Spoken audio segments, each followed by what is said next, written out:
berarti siaplah menjadi corong rakyat dalam hal penegakan. Sosok Dono Kasino Indro resmi dilantik jadi anggota DPRD Lombok Tengah melalui PAW.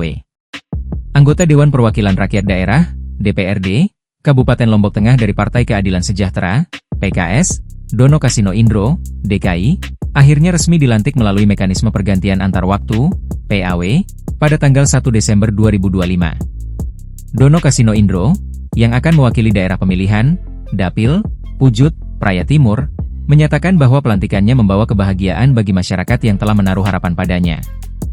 Alhamdulillah, masyarakat juga mendapat kebahagiaan sebagaimana mestinya harapan mereka ke dalam pribadi saya untuk mewakili Dapil Pujut, Praia Timur sebagai anggota DPRD Kabupaten Lombok Tengah, ucap DKI saat ditemui tribunlombok.com di ruang kerjanya, Selasa, 2 Desember 2025. DKI mengakui bahwa perjalanan politiknya terbilang tidak terduga.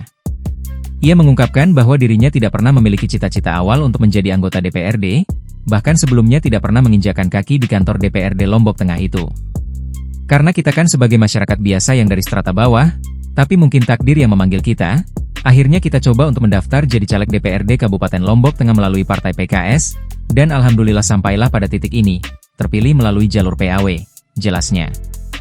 Ia menegaskan, keputusannya maju sebagai calon legislatif adalah keinginan pribadi untuk bisa menyampaikan aspirasi masyarakat. Dalam kontestasi sebelumnya, ia berhasil meraih 2.530 sekian suara, menempatkannya di posisi kedua dari PKS Dapil Pujut, Praia Timur. Pasca pelantikan, DKI menyatakan fokus utamanya adalah menerima dan meresapi aspirasi masyarakat. Meski sempat merasa kecewa karena proses yang tidak mudah, ia menyatakan bahwa semangatnya kini justru lebih kuat lagi setelah diberi kesempatan. Ya tentu sekali kita harus lebih semangat lagi, tegas DKI.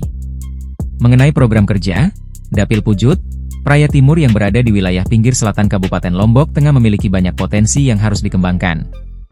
Program utama yang disorotinya meliputi bidang pertanian, bidang kelautan, dan juga bidang pariwisata. DKI berjanji akan membenahi sektor-sektor tersebut. Namun, ia juga mengakui adanya kendala teknis terkait langkah awal, terutama soal anggaran.